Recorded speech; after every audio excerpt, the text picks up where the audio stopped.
a un tratamiento, bueno, esperanza no, en realidad, un tratamiento que ya tenemos nuevo para el colesterol muy eficaz, y luego lo explicaré en qué consiste básicamente.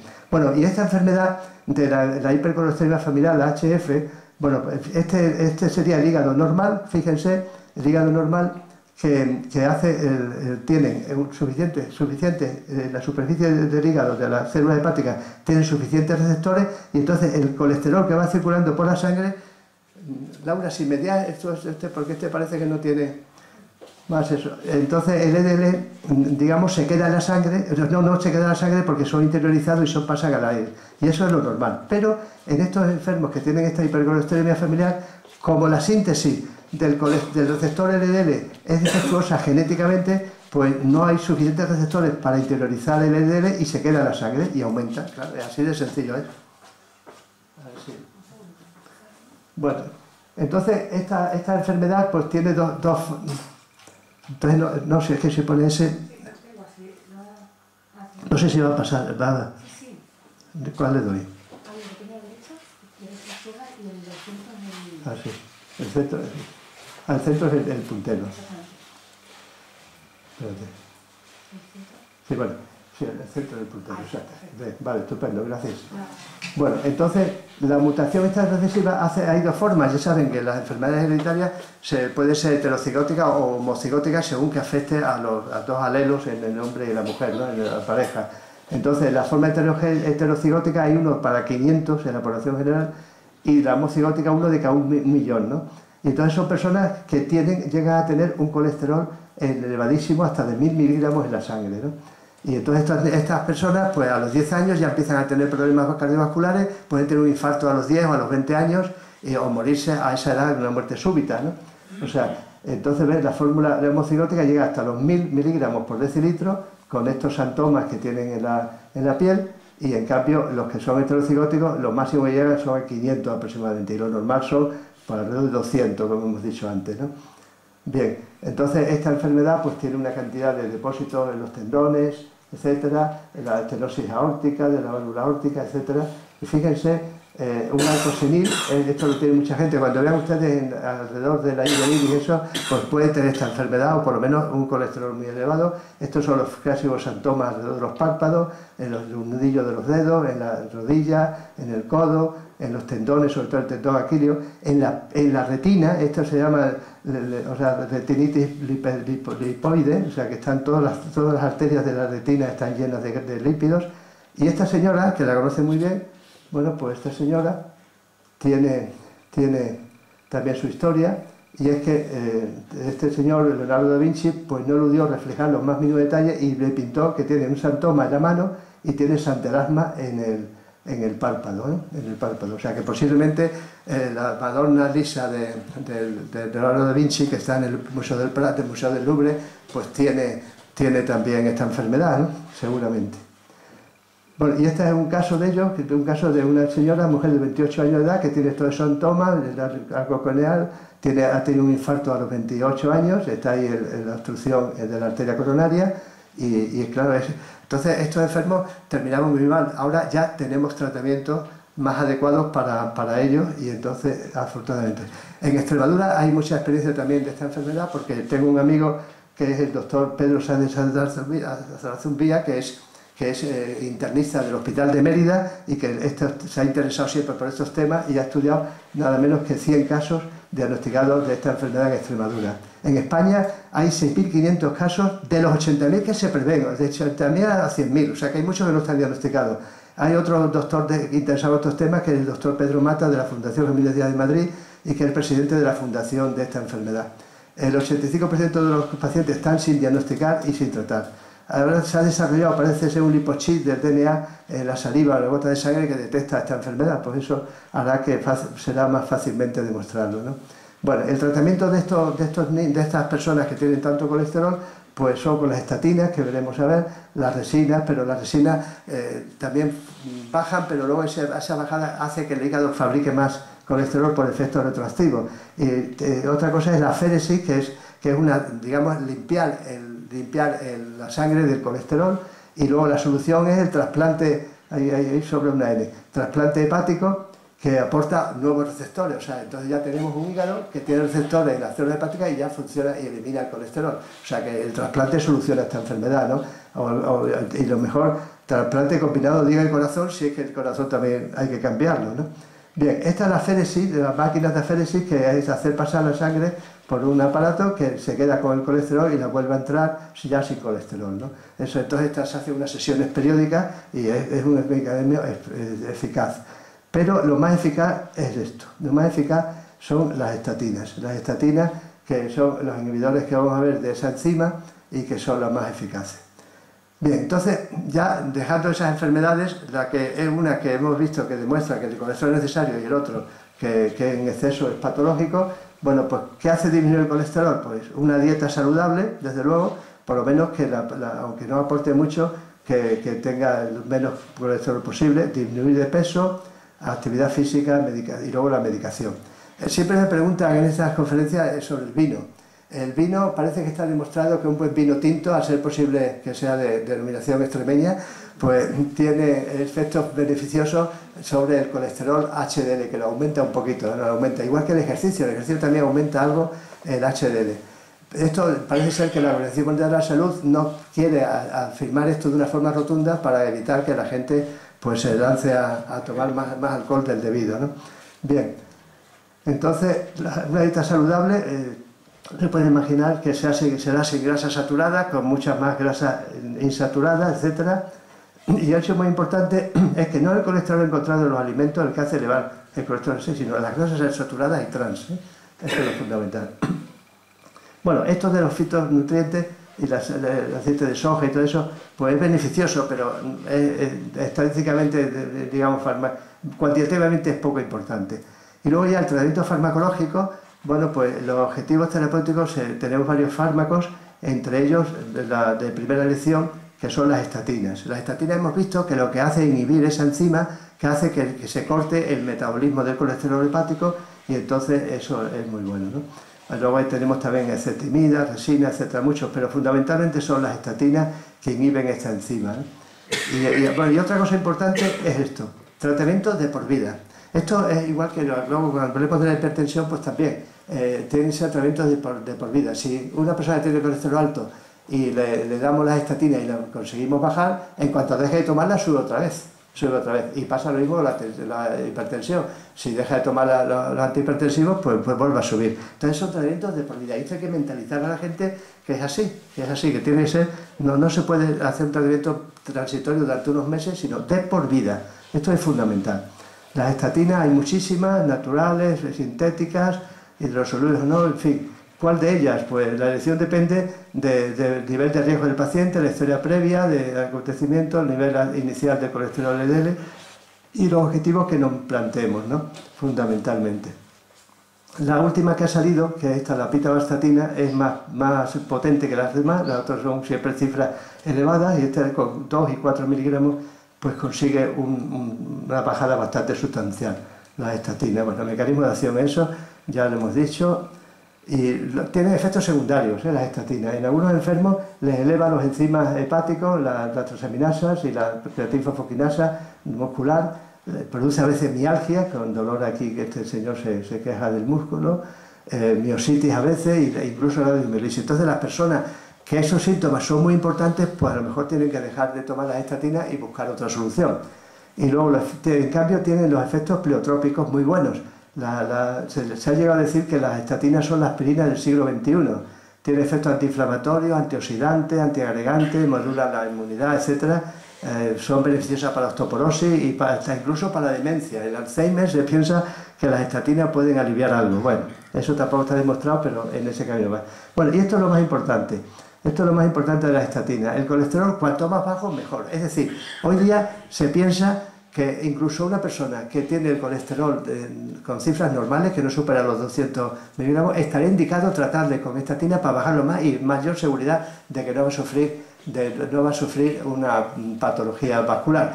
Eso en la prevención primaria. Si ha tenido ya acontecimiento y estamos en prevención secundaria, todavía mayor razón. O sea, entonces hay que tratar siempre de que el colesterol, cuanto más bajo, mejor. Por mucho que lo bajemos, nunca va a ser tanto como que evitemos esos efectos beneficiosos que tiene el colesterol que hemos dicho, ¿no? Bueno, y esta diapositiva es muy importante porque fíjense, el estudio 4S.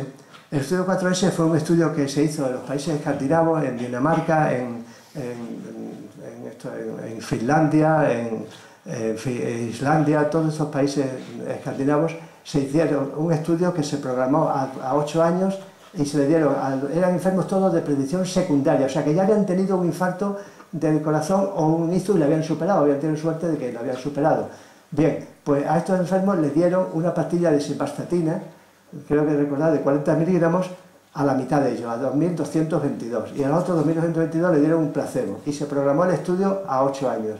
Cuando no habían pasado ni 7 u 8 meses, el estudio, el comité ético, porque estos estudios se hacen a doble ciego, o sea, el enfermo no sabe qué está tomando, si está tomando la pastilla de verdad o la mentira. La enfermera que se lo dé tampoco, ni el médico que se lo dé tampoco. Pero hay un comité ético que lo tiene bien apuntado, quién recibe uno y quién recibe otro. Entonces, hacia los 8 meses, suspendieron el eso porque los que no tomaban la simvastatina volvían a tener otro infarto, otro esto y se morían. O sea, entonces ya desde entonces está prohibido éticamente hacer un estudio contra placebo. Se puede hacer un estudio comparando una estatina con otra, pero entonces esto da pie a pensar lo eficaces que son estos tratamientos. Y esto es lo que me hace a mí pensar lo que dije al principio, de que esta información la tenemos esta generación, que si nosotros conseguimos controlar los factores, en este caso el colesterol, pues no tenemos acontecimientos vasculares, ¿no? Bien, entonces cuanto más bajo mejor, eso está claro. Bueno, luego no vamos a tratar eso porque las resinas no son tan potentes, pero las resinas actúan, el colesterol es muy avaro del organismo para no perderlo, entonces tiene un sistema de circuitos de las sales biliares a través del intestino que vuelve a través de la bilis, y entonces si lo interrumpimos eso dando una resincolesteramina que lo que hace es bloquear a las sales biliares, entonces se eliminan por las heces y entonces no se forma tanto colesterol, pero no son tan eficaces ni mucho menos como las estatinas. Bien, el ezetimiba es otro que inhibe la absorción de colesterol directamente en el intestino. Los ácidos grasos omega 3, estos de los peces, del pescado, bueno, pues sí, son buenos, pero por eso hay productos como este, como el Omacor, que lo toma mucha gente, pero que son poco eficaces, la verdad. Se bajan el colesterol, pero no demasiado. Y los triglicéridos, que ya hemos dicho que no participan activamente como el colesterol, también hay fármacos para bajarlo, que son los fibratos, ¿no? Sobre todo el fenofibrato es el que más utilizamos, el nombre comercial Secalib, y que lo baja efectivamente. Bueno, pero con esto termino lo del colesterol.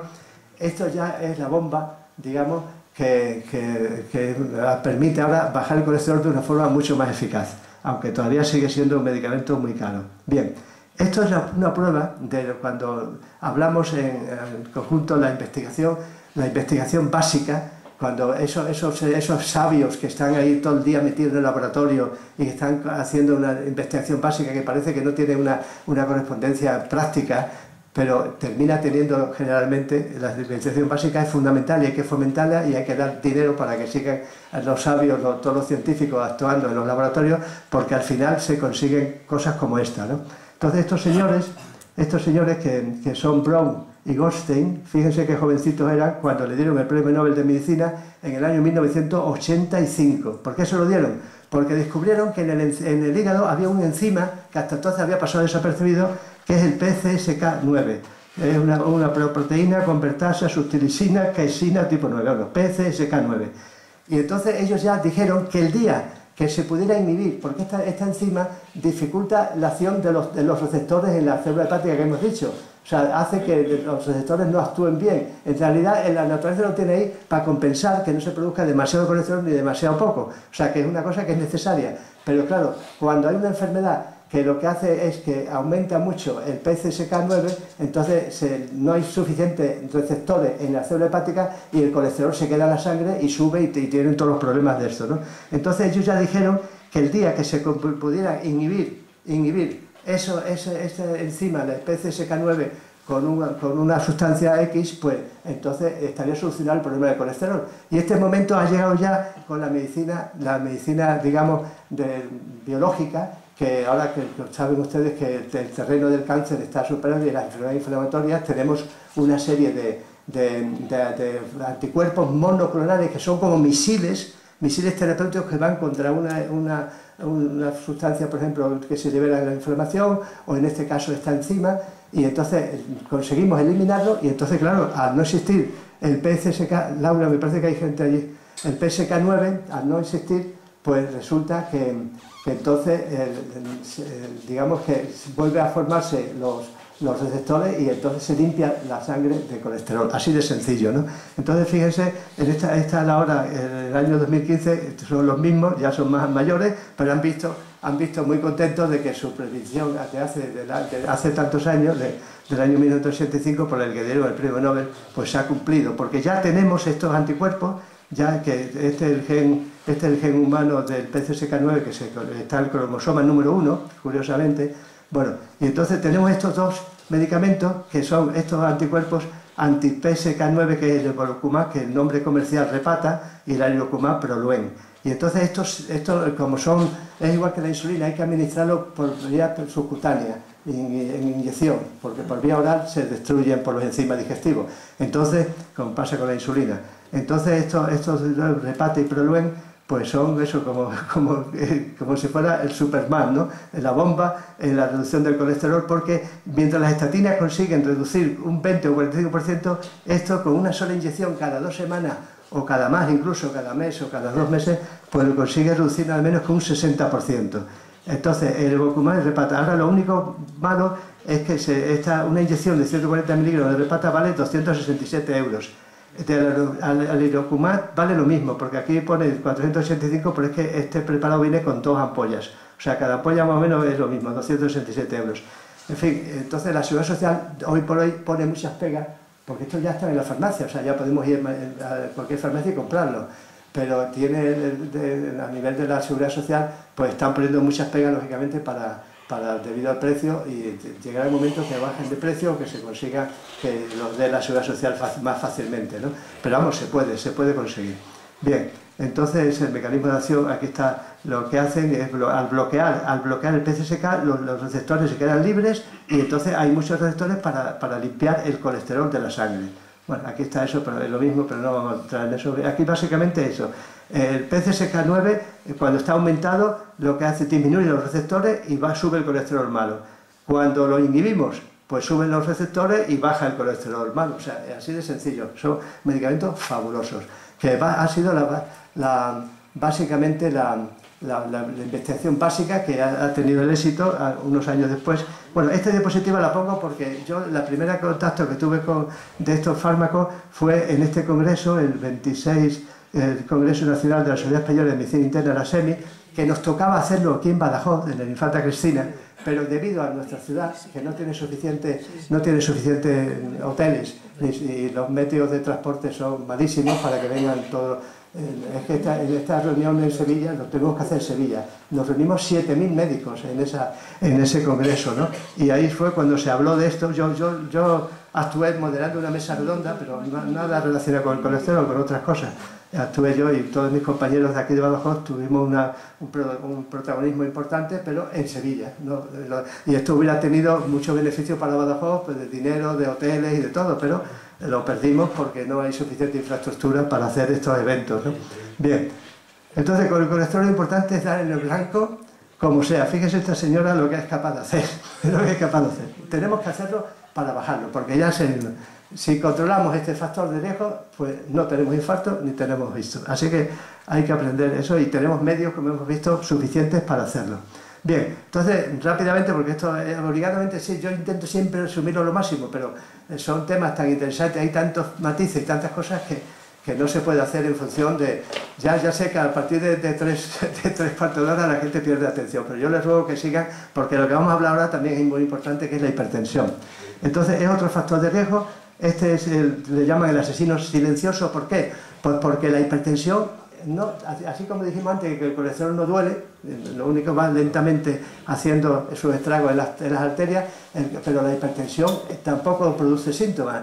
Alguna persona se queja a veces cuando le sube mucho de dolor en la nuca, alguna molestia, pero lo normal es que una persona que sea hipertenso no lo sabe, a menos que vaya a hacerse un chequeo, que vaya a hacerse un seguro de vida, entonces le toma la tensión, o espontáneamente o va al médico y le toma la tensión. Pues tiene usted la tensión alta, hay que comprobarlo varias veces hasta que eso, bueno, pues es un asesino silencioso, y ya me interesa que desde el principio vehiculen o unan la hipertensión con los ictus.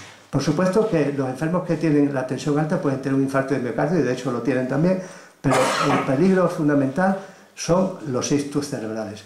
Y eso me gusta resaltarlo, porque así como un infarto, un señor sufre un infarto de estos, digamos, moderado, que permite que llegue dentro de la ventana terapéutica, ya saben que tiene 6 horas antes que llegue a un hospital donde le puedan poner los famosos muelles, los stent, y esa persona luego, después de ese hecho, pues queda con una calidad de vida bastante aceptable, no podrá correr los 100 metros lisos, pero tiene una calidad de vida bastante aceptable y muy bien, puede hacer una vida prácticamente normal. En cambio, si tiene un ictus cerebral y le ha quedado una secuela neurológica, una hemiplegia, pues esa persona ya está tocada de por vida respecto a su familia, respecto a su trabajo, respecto a todo, ¿no? Entonces, y esto está muy relacionado con la hipertensión. Entonces, esto quiero decir que la hipertensión posiblemente es de los factores de riesgo que tenemos que cuidar más y darle más importancia, y detectarlo y tratarlo adecuadamente, porque una persona que tenga hipertensión y esté controlada no tiene estos problemas, pero hay a base de hacer tratamiento de por vida, como hemos dicho antes. O sea, eso es así. Entonces, es el asesino silencioso. Bueno, ¿qué es la hipertensión? La presión arterial mide la fuerza que se aplica a las paredes arteriales.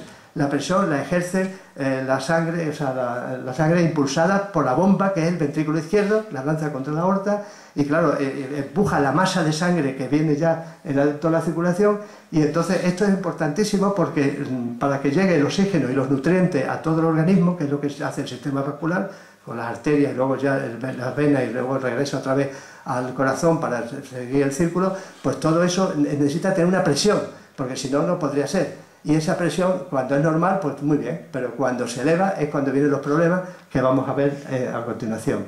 O sea que la presión es necesaria para proporcionar oxígeno y nutrientes a todos los tejidos.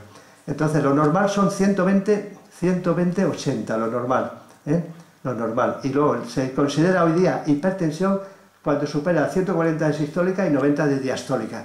Bien, es verdad que últimamente la Organización Mundial de la Salud está tendiendo a bajar esta cifra a 130-80, que es la que hoy día se dice siempre para los diabéticos. Los diabéticos se rebaja siempre a 130-80, porque tienen mucho más complicación, pero incluso se está pensando ya, todavía no, porque se sigue considerando 140-90 como ya el principio de hipertensión, igual o por encima de 140-90. Bien, esa es la sistólica. Bueno, aquí la tenemos también, la presión en este sentido, pero no me interesa ya las cifras. Luego está el concepto de la prehipertensión. O sea, hay un 30% de la población que tiene una tensión que no llega a ese 140-80, sino que está entre 120-80 y 139-89, entonces está rondando la hipertensión. Entonces estos no necesitan tratamiento de momento, pero salvo que si son diabéticos o tienen la enfermedad renal, entonces hay que considerarlo como que entonces pueden ser ya hipertensos en breve y tratarlo. Bien, es verdad que si una persona tiene esa cifra y controla los demás factores de riesgo, pues a lo mejor se controla todo y no necesita tratamiento, pero hay que seguir vigilándolo, ¿no? La prehipertensión. No es una categoría de hipertensión, pero define a los individuos con riesgo de desarrollarla. Normalmente la presión sistólica, que es la que se traduce en el impulso que da la sangre al salir del ventrículo izquierdo por la válvula aórtica a la arteria aorta, que es la arteria más grande del organismo, bueno, pues eso normalmente va subiendo no que sea por envejecimiento, sino, o también sí, pero que va subiendo. En cambio la diastólica al final va bajando un poquillo, va bajando al final, porque estas suelen ser las curvas de una persona normal, Pero no, entonces que la hipertensión es un problema de salud pública número 1, es importantísimo. Una de las enfermedades humanas más comunes del ser humano. Fíjense, se calcula que hay 1 billón, con B, 1 billón de hipertensos en todo el mundo. En Estados Unidos se cree que hay 43-50 millones, en España alrededor de 14 millones y en Extremadura 38.500 hipertensos tenemos en Extremadura, más o menos, ¿no? Cada año se mueren 77,1 millones de muertes son atribuibles a la hipertensión. Por lo tanto, cuanto más elevada es la hipertensión, más problemas. O sea, por lo tanto, es un factor de riesgo. El colesterol es muy importante, pero este también, o quizás más importante todavía. La epidemiología, en España, fíjese, el 42,6% de adultos son hipertensos. O sea, que es y luego lo malo de todo esto es eso, que la regla de un tercio, ¿no? 1 de cada 3 adultos sufre hipertensión en España. 1 de cada 3 adultos con hipertensión desconocen que sean hipertensos.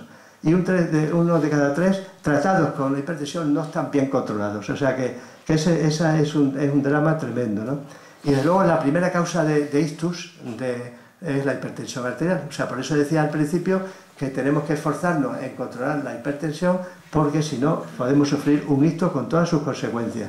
Y luego es todo lo mismo, que es una enfermedad para toda la vida que puede y debe ser controlada, pero no curada en la actualidad. Más o menos se piensa que este iceberg se conoce el 15% solamente y el 85% hay personas que no son hipertensas. Así que todos los que estamos aquí, yo les rogaría que se tomaran la atención para por lo menos saber si lo son. Bien, la clasificación. Bueno, pues básicamente hay 2 tipos de hipertensión. Una, la llamada hipertensión esencial o primaria. Cuando los médicos decimos esencial, quiere decir que no sabemos la causa, ¿no? Pero es la más frecuente. La hipertensión arterial es posiblemente la enfermedad más estudiada en el mundo. ¿Por qué? Pues porque hay muchísimos hipertensos, ya lo hemos visto, y los laboratorios farmacéuticos tienen muchísimo interés económico en encontrar soluciones para la hipertensión. Entonces se investiga muchísimo. Y a pesar de todo, no sabemos por qué una persona empieza a ser hipertensa en la hipertensión esencial, que es el 95% de los casos. Hay un 5% de hipertensión secundaria, que son debidas, por ejemplo, a un tumor pequeñito, que no quiere decir cáncer, un tumor, un feocromocitoma de la médula suprarrenal que produce mucha adrenalina y cuando sube la tensión, o en la corteza suprarrenal, el síndrome de Crohn, que produce aldosterona en cantidades industriales y entonces sube la tensión también. O una chica joven que tiene una obstrucción en una de las arterias renales y entonces eso hace que el riñón de ese lado sea presor porque le llega menos sangre, es isquémico y desarrolla mucha renina y sube la tensión. O sea, en esos casos de hipertensión secundaria, si localizamos esos tumores o esa obstrucción en la arteria y lo solucionamos, esa persona deja de ser hipertenso. En cambio, el hipertenso esencial o primario, que son el 95% de los casos, ese va a ser hipertenso toda su vida. Porque hoy todavía tiene una base genética, que ya saben que la terapéutica genética todavía no la tenemos totalmente solucionada. Bien, entonces la hipertensión esencial, primaria, eso vamos a ir pasando rápidamente porque nos interesa más. Las endocrinas son muchos casos, son procedimientos endocrinos del síndrome de Cushing hasta muchas cosas. Y bueno, este sí quiero el regaliz. El regaliz ya se toma menos, pero yo me acuerdo, yo era niño aquí en Badajoz, tomaba muchísimo regaliz. Había puestos callejeros que lo vendían.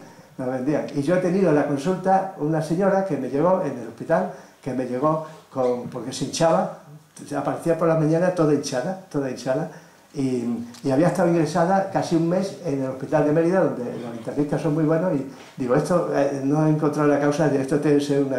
Y yo me le di la voluntad de decirle, ¿cuántas barras de regaliz tiene usted? Y sacó 7 barras de regaliz que se toma todos los días. El regaliz tiene un ácido que se llama ácido glicerínico, que tiene una estructura bioquímica muy parecida a una hormona de las suprarrenales, que es la aldosterona, que retiene sodio y excreta potasio, y que sube la tensión. Entonces, el regaliz sube la tensión. Tiene efectos beneficiosos para el estómago, pero para la tensión horroroso. Bastó que esta mujer ya no se tomara ninguna barra para que ya no volviera a estar hinchada ni nada. Y otro enfermo que me llegó con una hemorragia en la retina, también se atiborraba de regaliz todos los días. En cuanto lo dejó de hacerlo, ya no volvió a tenerlo más. O sea que el regaliz hay que dejarlo, por lo menos en cantidades máximas. Unas pastillas guanola a lo mejor se pueden tomar, ¿no? Pero vamos, mejor que no. Bueno, entonces la hipertensión secundaria, ya digo que son los casos que son quirúrgicamente solucionables, y suelen ser casos de hipertensión muy grave, y suelen comenzar muy rápidamente y tienen factores. Pero la hipertensión esencial es la que nos interesa porque es la más frecuente. Y entonces el diagnóstico por exclusión, que una vez que se comprueba que no hay causa secundaria, pues es que es una enfermedad y entonces tenemos que tratarla como tal. Y a veces se dice que tienen una inhabilidad de los riñones para manejar el sodio, En fin, y sobre todo interviene el sistema renina-angiotensina-aldosterona, del que obligadamente tenemos que hablar ahora algo, porque si no, no lo entendemos. Mire, esto es muy complejo, yo lo comprendo, pero atiéndame un poquito para que vean ustedes que este sistema es el que sostiene la hipertensión normal. O sea, la tensión normal está sostenida por este sistema, se llama sistema renina-angiotensina-aldosterona. Lo van a entender si yo soy capaz de explicarlo fácilmente. Mire, el angiotensinógeno es una sustancia que lo produce el hígado y pasa a la sangre. Luego, el riñón produce una enzima que se llama renina, y esta renina transforma esta sustancia del hígado en angiotensina 1, que es inocua. Pero hay otra enzima que viene del pulmón, que se llama la ECA, la famosa ECA, la enzima convertidora de la angiotensina, que la transforma la angiotensina en angiotensina 2. Y esta angiotensina 2 es el producto, la sustancia más vasoconstrictora del mundo, tiene un poder vasoconstrictor tremendo. Entonces cierra los vasos y sube la tensión. Esa es la angiotensina 2. Entonces por este mecanismo produce vasoconstricción, entonces aumento de las resistencias periféricas y hipertensión. O sea que esa sería la hipertensión producida por la angiotensina 2, que es un aumento de las resistencias periféricas. Me explico. La hipertensión sistólica es digamos, la que empieza, luego veremos al tomar la tensión, los sonidos de Korsakoff, cuando sale la sangre del ventrículo izquierdo hacia la aorta, ¿no? Esa es la sistólica. Y luego ya cuando la sangre baja ya y llega a las arteriolas más pequeñas, esas arteriolas, si están constreñidas por la acción de la angiotensina, pues entonces sube la tensión. Y entonces esa es la que se llama la hipertensión, la peor de todas, que es la diastólica, sobre todo la hipertensión digamos, de aumento de las resistencias periféricas. Y por el otro lado, la propia angiotensina 2, pues estimula a las suprarrenales para que produzcan aldosterona. Esta aldosterona, que es la que tiene una estructura parecida a la del regaliz, o el regaliz es parecido a ella, bueno, pues es la que va a reabsorber sodio y agua. Al reabsorber sodio, y entonces aumenta el volumen circulante sanguíneo, y entonces produce hipertensión por aumento del volumen. O sea, que la hipertensión tiene estos dos caminos: vasoconstricción y luego aumento del líquido, aumento del líquido circulante, que es eso. Entonces, esto es la base de todo. Este sistema renina-angiotensina-aldosterona es la base de todo. Entonces, claro, ustedes comprenderán que entonces la industria farmacéutica dice, bueno, pues para solucionar la hipertensión, nada más sencillo que empezar a bloquear estos pasos, a bloquear la renina, bloquear la ECA, bloquear la angiotensina 2 y bloquear la aldosterona. Todos esos mecanismos, y es lógico, y eso es lo que se hace, y casi todos los fármacos que tenemos para controlar la hipertensión actúan así, en uno de estos pasos. Siempre se pensó que el día que tuviéramos el antídoto, por ejemplo, alguien que eliminara la renina, que es la primera que la produce el riñón, y lo que empieza todo, el sistema renina que tenía la aldosterona, que teníamos solucionado el problema de la hipertensión, y nada más lejos de la realidad. Es uno más. Tenemos fármacos ya antirrenina, han salido hace unos años, ha sido el último que han salido, pero no soluciona el problema tal como pensamos que lo iba a solucionar. Mejora a los enfermos, pero no es la solución ideal, de todo y mucho menos. Entonces la hipertensión primaria es el signo silencioso que no produce síntomas ninguno, hasta que repercute ya en el corazón, los riñones, y ya empieza a tener complicaciones, lógicamente, ¿no? Y el diagnóstico es casual, por un chequeo, etcétera. Síntomas inespecíficos moderados, cefalea matutina, mareo, en fin, algunas cosas, pero lo normal es que no produzca casi nada. Y esto es lo malo que hemos dicho, que digamos que los hipertensos, pues el problema que tienen es el infarto, pero sobre todo el ictus. A medida que va aumentando la tensión, aumenta la proporción de ictus y de infarto. Y las complicaciones, la más temible es de nuevo el ictus, y el peor ictus de todo, que es el ictus hemorrágico, ¿no? Este ictus hemorrágico que vemos aquí con eso es tremendo, ¿no? Bueno, entonces la hipertensión pues va a repercutir en complicaciones en el corazón, va a producir una hipertrofia del ventrículo izquierdo, y esto va a facilitar que haya infartos, cardiopatía hipertensiva, etcétera, muchos problemas.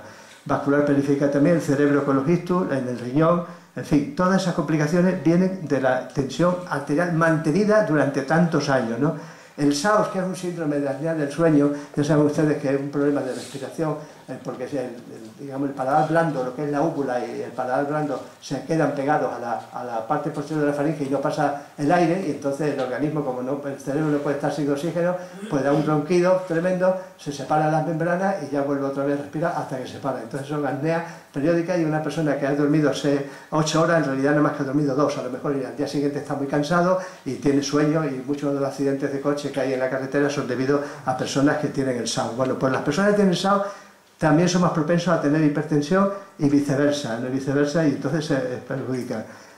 Una grave complicación es la urgencia hipertensiva, que esto ya felizmente no la vemos. Yo les voy a contar un caso rápidamente, un caso que yo tuve esto fue en el Perpetuo Socorro al principio. Nos trajeron al servicio nuestro un chico, un labrador que estaba en un tractor trabajando en la agricultura, en el campo, y entonces se quedó de repente sin ver, o sea, totalmente ciego. Se quedó ciego de momento. Cuando vino, pues ¿qué pasó? Le vimos el fondo de ojo y tenía una retinopatía hipertensiva grado 4, con una papilla totalmente chocada, con unas hemorragias en el fondo de ojo tremendo. Y tenía la tensión por las nubes, tenía una tensión a lo mejor de 200 de máxima y 170 de mínima. Bueno, le pusimos tratamiento, conseguimos controlar la hipertensión y el enfermo recuperó la vista. Estas crisis hipertensivas, que son muy graves, bueno, pues ya prácticamente no las vemos. ¿Por qué? Pues porque los fármacos que tenemos para la hipertensión son bastante eficaces en general, y aunque se tomen a lo mejor inadecuadamente, pero no llega el enfermo nunca a tener esta hipertensión. Y ahora es muy raro en las urgencias del hospital de Infanta Cristina y de cualquier otro hospital que veamos estas situaciones tan tremendas, ¿no? Tan tremendas. Se llama hipertensión maligna, porque produce una serie de necrosis en el riñón, etcétera, y esta retinopatía hipertensiva. Bueno, pues esa es una complicación. O sea, que ya no vamos a decir el tratamiento, pero no interesa. Bueno, pero que sepan, esto de la hemorragia subconjuntival no tiene nada que ver con la hipertensión, lo pongo ahí porque eso nos ocurre a todos muchas veces. O sea, que aparece una hemorragia en los blancos de los ojos, en la esclerótica, y pensamos, muchas veces se puede deber a una hipertensión, pero muchas veces no se sabe la causa y no tiene mayor importancia, porque luego se reabsorbe, de estar durante 10 o 15 días con el ojo rojo y luego desaparece. A veces espontánea, a veces de un golpe, o traumática, o porque están tomando aspirina, etc. Lo malo es esto, el ictus hemorrágico, que entonces tiene unas secuelas tremendas. No vamos a hablar del ictus ahora, pero fíjense, las secuelas son sobre todo la hemiplegia, y entonces esta persona pues queda con esas secuelas de por vida si no conseguimos aminorarlo, ¿no? Luego con la rehabilitación se consigue, porque en los ictus la parte donde ha quedado isquémica, esa ya no se recupera, esas neuronas, pero alrededor, en lo que se llama la zona de penumbra, quedan unas neuronas que han quedado edematizadas, con edema, y no funcionan.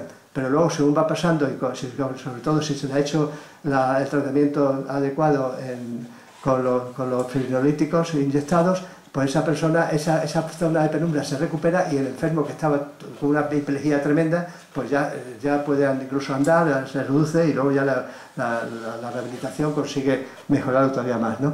Bien, pero sobre el corazón, pues lógicamente esa hipertensión tan tremenda que tiene que soportar el corazón al llegar a esa hipertensión, pues hace que se hipertrofie y se produzca una cardiopatía hipertensiva, que puede que el corazón aumenta de peso, aumenta, por ejemplo, el pared libre del ventrículo izquierdo más de 2 centímetros, de pasar de corazón de 350 pasa a 450 gramos, tiene y eso da lugar a un remodelado del corazón, que eso es patológico, y el corazón no funciona bien porque tiene las cavidades muy gruesas, y entonces la salida de sangre siempre es menor, y entonces estos enfermos pues pueden tener arritmia, pueden tener una fibrilación auricular, que es tremendo, una arritmia completa, que puede dar lugar a embolismos, etcétera, etcétera. Bien, o sea, estas son complicaciones todas de la hipertensión. Esto lo estudiamos por el electrocardiograma con signos típicos de hipertensión, en la radiología lo mismo, se ve todo muy bien, y en la ecocardiografía. Eso.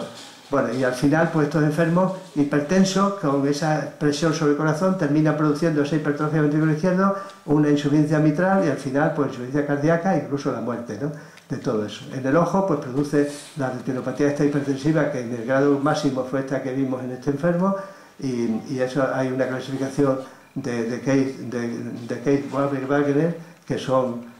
Hay una serie de signos que, por eso yo durante la carrera, o sea, durante el tiempo que he sido profesor, en la Facultad de Medicina a todos los alumnos les he insistido que tienen que aprender a ver el fondo de ojo. El fondo de ojo tenemos unos oftalmoscopios muy buenos que por teniendo la habitación en la que estamos casi oscura o por lo menos bajando la luz, pues se ve sin dilatar, se ve muy bien, cuando tienes hábitos se ve muy bien en los dos ojos, en el ojo derecho y el ojo izquierdo. Yo tengo mucha práctica, se ve muy bien el fondo de ojo, que es el único sitio donde se ven los ojos, los pasos de los vasos del cuerpo en directo, las arterias y las venas, ¿no? Y entonces, igual que se puede ver una retinopatía diabética que tiene unos signos característicos, la hipertensiva también, con estos signos de cruz, se llaman de Gunn y de Salus, porque claro, la arteria está muy dura y entonces muy rígida, y al cruzarse con la vena, pues deja eso que es típico de una retinopatía hipertensiva. Entonces yo les digo eso, los oftalmólogos, desgraciadamente algunos, pues pretenden que los médicos de atención primaria no aprendan esto para que le manden los enfermos enseguida a los oftalmólogos, pero no hay que mandarlo cuando se tiene que mandar, pero un médico general y un internista, por supuesto, tenemos que saber ver bien el fondo de ojo porque da muchísima información del enfermo. Bien, entonces todo eso es. ¿Y el riñón? ¿Qué digamos del riñón? Pues la repercusión de la hipertensión en el riñón es tremenda. La cardiopatía hipertensiva es importante, pues la nefropatía hipertensiva también. Estos enfermos pueden llegar a tener una diálisis, una insuficiencia renal en estadio terminal y necesitar diálisis peritoneal o hemodiálisis, como esta señora, y luego el trasplante, porque claro, una vez que ya el riñón ya no funciona nada y la creatinina ha subido muchísimo y ya no soluciona nada, pues entonces hay que hacer el trasplante, que es la solución de estos enfermos, igual que pasa con los diabéticos. Las unidades de diálisis que hay en Badajoz hay una alrededor de 10, si ustedes van allí, el 50% más o menos son diabéticos y un 10% más, y muchos son diabéticos hipertensos, y hay también muchos hipertensos, porque eso es lo que es. Bueno, entonces, ¿cómo estudiamos? Ya vamos terminando. ¿Cómo estudiamos la hipertensión? Bueno, pues este algoritmo diagnóstico, lógicamente, vemos la confirmación de la hipertensión cuando tiene más de 140-90, no basta con una sola determinación, hay que hacer la determinación en varios días y asegurar que en circunstancias basales, el enfermo tranquilo, el reposo, tiene esas cifras elevadas, entonces ya lo consideramos hipertenso. Entonces se valora evaluar los factores de riesgo que tiene, los factores de riesgo cardiovascular que puede tener, al mismo tiempo ser fumador, al mismo tiempo ser obeso, al mismo tiempo ser diabético, etc. Todo eso hay que corregirlo también. Valorar la repercusión visceral que ya tiene, porque claro, el problema de estos enfermos cuando se diagnostican, si lo diagnosticáramos nada más empezar la hipertensión, pues a lo mejor no había cardiopatía hipertensiva, ni nefropatía, ni nada. Pero cuando ya lo diagnosticamos, ya muchas veces llegamos tarde y ya el enfermo tiene muchas complicaciones. Entonces eso hay que valorarlo y eso. Y luego también buscar signos de hipertensión secundaria, a ver si es una hipertensión que no es primaria, sino secundaria, y tenemos que mandar al cirujano que le quite ese tumor o que repare esa arteria. Cuando están ausentes, ya llegamos a la conclusión que es hipertensión esencial, entonces tiene tratamiento. Si tiene algún signo de hipertensión secundaria, pues estudiarle si es nefrógena, vasculorenal, febroxitoma o aldosteronismo. Bien, todo eso. Entonces, el objetivo es tratarle, hacer todo un estudio completo. Y luego la medición, hay que medirla adecuadamente. Entonces, la medida, lo descubrió este señor, Korokov, que es un ruso del siglo XIX, del año 1974. Bueno, pues no, pero primero fue en el año 1996, Riva Rossi, el manguito hinchable, el inventor del manguito hinchable. Luego ya el método auscultatorio fue de este señor. Bueno, y esto es muy sencillo porque se hincha el manguito, al mismo tiempo se está auscultando en la arteria radial, en la flexura del codo, se hincha hasta que ya no se oye nada, y entonces cuando ya empezamos a deshincharlo, el primer sonido es a la presión sistólica, y luego ya cuando ya no se oye, es a la presión diastólica. Eso es el método de auscultatorio con los aparatos aneroides, que hoy día ya apenas lo utilizamos. ¿Ve? Aquí con estos está eso, entonces es muy fácil de determinar. Ahora ya tenemos los aparatos, digamos, automáticos, que la única conclusión es que deben de estar a la altura del corazón. Por ejemplo, hay algunos aparatos que son buenos, que se utilizan en la muñeca, pero si se lo pasan por debajo del corazón o por encima, las cifras erróneas, tienen que estar a la altura del corazón. Es la única pega, pero son buenos. Bueno, y luego, y esto, lo del mercurio. Los del mercurio son los más exactos que hay, pero hay una ley ya que prohíbe fabricar los hipertensores. Yo tengo varios, porque yo soy médico antiguo y tengo varios que apenas los utilizo, porque la verdad, aunque son los más seguros, pero los automáticos tipo Onron también funcionan muy bien, ¿no? pero los de mercurio ya no se pueden comprar ninguno porque está prohibido, porque son muy tóxicos para el medio ambiente, ¿no? Entonces ya... Luego, por supuesto que el enfermo tiene que estar sentado adecuadamente, en reposo, etcétera, en circunstancias basales, todo, para tomar la atención y que sea una cifra totalmente bien. Bueno, y luego hay una serie de mediciones que son importantes, como son el MAPA y el AMPA. El MAPA es la monitorización ambulatoria de la presión arterial. Se le pone al enfermo un aparato y lo tiene 24 o 48 horas en su casa y luego eso va quedando registrado en una cinta que luego se ve. Y también se puede hacer el AMPA, es que el enfermo en su casa tenga un tensímetro y se tome la tensión en circunstancias basales y lo vaya apuntando, ¿no? Bueno, y lo importante es saber si el patrón es diper o no diper. Ahora lo vamos a ver enseguida. Bueno, ahí están todo lo que se puede hacer, es decir, de los dos métodos. Desde luego los dos son buenos, pero a los enfermos que se dan, que son muy sensibles y que se lo toman continuamente y que pues le afecta muchísimo la cosa emocional o bien incluso le hace que sea automedicación y entonces a eso a lo mejor no hay que decirles que se tome la atención en casa. Pero cuando el mapa tiene mucho interés para ver si hay patrón diper o no diper. ¿Qué es esto de patrón diper o no diper? La palabra diper es una palabra inglesa de traducción muy difícil. Sería como una montaña rusa. No encontrarán en el diccionario, pero más o menos como una montaña rusa.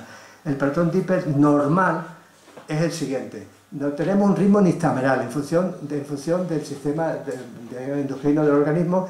Tenemos siempre la tensión durante la fase diurna, durante el día, más alta que por la noche. ¿Por qué? Pues porque por la noche hay una serie de fenómenos, de factores vasodilatadores que hacen que la tensión baje y además por el efecto del sueño baja. Entonces, una persona normal tiene este patrón.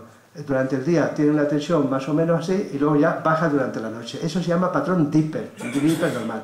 Lo contrario, que durante la noche a lo mejor sea igual que durante el día, incluso más, eso se llama el patrón no diper, que es anormal. Además se sabe perfectamente que los que tienen patrón no diper de hipertensión tienen con mayor frecuencia ictus cerebrales.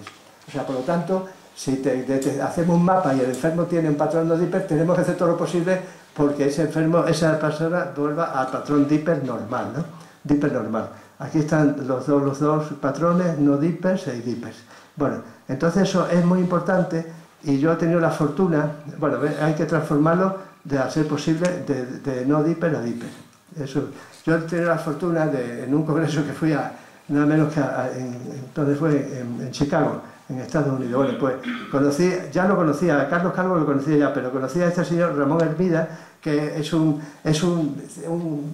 ingeniero de la señal, catedrático de la señal de la Universidad de Vigo y de la señal también de la Universidad de Minnesota de Estados Unidos. Fíjense, es un personaje, es un cerebrito de estos que no es médico, pero que tiene una mujer que es ginecóloga, una mujer mexicana, simpaticísima, que es mexicana, y que esta señora pues tuvo eclampsia durante un embarazo y este hombre se puso a estudiar y sabe de hipertensión más que todos los médicos del mundo, ¿no? Y entonces junto con Calvo, que Calvo es un amigo mío que es el jefe del servicio de hipertensión de Pontevedra, de la Universidad de Vigo. Bueno, pues estos dos juntos empezaron a hacer mapas a mucha gente, a muchos enfermos hipertensos, y llegaron a la conclusión que ese ritmo dictameral que tienen, que por la noche es más baja y en los casos de no diper está alta, pues se solucionaba dando un antihipertensivo por la mañana y otro por la noche, tan sencillo como eso. Y entonces con eso se controla muy bien y se vuelve el patrón. Esto no está muy aceptado por mucha otra gente, pero en general sí. Yo de luego lo practico y a mí me va muy bien cuando eso. Y luego está la hipertensión de la bata blanca, que esto también, yo he sido presidente de la Sociedad Extremeña de Hipertensión durante varios años y con ese motivo he ido a muchos congresos de hipertensión en España y esto está muy discutido. Yo tengo la opinión personal de mis pacientes, de los muchos enfermos que yo he visto de hipertensión, que cuando un enfermo llega es hipertenso en la consulta y me dice que en su casa no la tiene, bueno, pues generalmente ese enfermo es hipertenso. Lo que pasa, claro, le sube más quizá por la cosa emocional de ver la bata blanca y pensar que va a tener otra cosa, lo que sea. Pero normalmente es hipertenso, porque el enfermo que no sea hipertenso nunca va a evidenciar hipertensión delante del médico por muchas batas blancas que haya. Se le subirá la frecuencia cardíaca, tendrá a lo mejor taquicardia si se pone nervioso, pero la tensión no sube. En fin, esto está muy discutido, pero en definitiva hay ese estudio de la hipertensión y entonces se hace el mapa y el mapa desvela si es hipertensión de bata blanca o no. Y esto es importante, porque la hipertensión de bata blanca real tiene también más predisposición a tener digamos, problemas vasculares, sobre todo de ictus. Bueno, en definitiva, es muy beneficioso reducir la presión porque la tensión arterial se reduce. Si la controlamos, nada menos que los ictus pasan a un 35-40% menos. Los infartos 20-25% y la insuficiencia cardíaca también. En los diabéticos también. Eso, o sea que es muy beneficioso bajar la tensión. Muy beneficioso bajar la tensión. El objetivo del tratamiento, por tanto, es bajarla y tenemos que tener pues, un tratamiento no farmacológico, reducción de la sal. Lo de la sal es muy importante porque la sal, ya hemos dicho que la sal pues, es sodio y el sodio, retiene agua y entonces sube el volumen, tiene una hipertensión de volumen, aparte de la vasoconstrictora, ¿no? Entonces, la sal, el ejemplo de la sal es Francia. Francia es un país que hace muchos años que ya es un país muy desarrollado, pero cuando ya, en el momento en que en cada casa francesa había un frigorífico y se conservaban los alimentos con el frío y no se conservaban en sal como hasta entonces, pues disminuyó mucho el número de hipertensos. Y en el Japón hay una zona del país, de la isla, que tiene costumbre de tomar mucha sal y hay más hipertensos que en otras zonas del país que no tienen costumbre de tomar sal. O sea, hay una relación clarísima. Entonces la sal, que además se dice, y yo creo con razón, que acorta la vida, a los hipertensos es un veneno. O sea, el hipertenso lo primero que tiene que hacer es quitar la sal completamente, ¿no? El ejercicio físico parecería que por hacer ejercicio va a subir la tensión, todo lo contrario. Una persona que hace mucho ejercicio, la tensión baja.